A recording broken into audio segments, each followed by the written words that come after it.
Artificial department లో state మొత్తం మీద 118 ల్యాబొరేటరీలు ఉన్నాయి సార్. దీంట్లో 526 మంది పనిచేస్తున్నారు. ఒక్కొక్కళ్ళు దాదాపు 20 సంవత్సరాల నుంచి వర్క్ చేస్తారు. రీసెంట్ గా మన ఎలక్షన్ అయిపోయి మన గవర్నమెంట్ వచ్చిన తర్వాత ల్యాబ్ల నుంచి కొంతమంది తొలగిస్తున్నారు. అది కొంచెం వీళ్ళని తీసేసి వాళ్ళ తరపు మనుషులు పెట్టుకోమని చెప్పి చెప్తున్నారు. యాక్చువల్ గా మనకి గవర్నమెంట్ ఆఫ్ ఇండియా నుంచి లాగిన్స్ ఇచ్చారు సార్. ఆ పేర్ల మీద ఈఎంఐ జాబ్ కూడా తొలగించారు. ఉంది సార్ నాకు అది తీసి ఇబ్బంది పెట్టి సార్ జాబ్ తీసిస్తే ఏ పని చేయలేము. సార్ ఏజ్ 40 సంవత్సరాలు ఆయన ఎంత 13 సంవత్సరాలు సార్. నాన్న చనిపోయి 13 సంవత్సరాలు సార్. ఎవరు లేరు సార్. నేను చేసుకుంటే వినాలా లేకపోతే లేదు.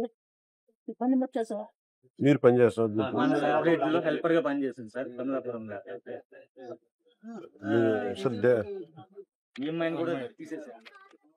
ఒకసారి నేను చెప్తాను, అది ఆర్డీవీలు వెళ్తే మాట. సో నేను ఫాలోఅప్ చేస్తాను. మీరు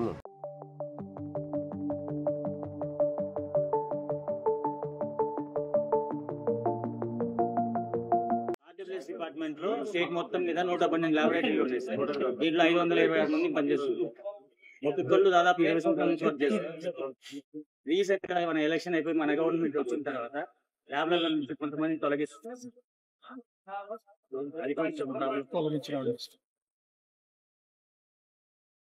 వీళ్ళని తీసేసి వాళ్ళ తరపు మనుషులు పెట్టుకోమని చెప్పి చెప్తున్నారు.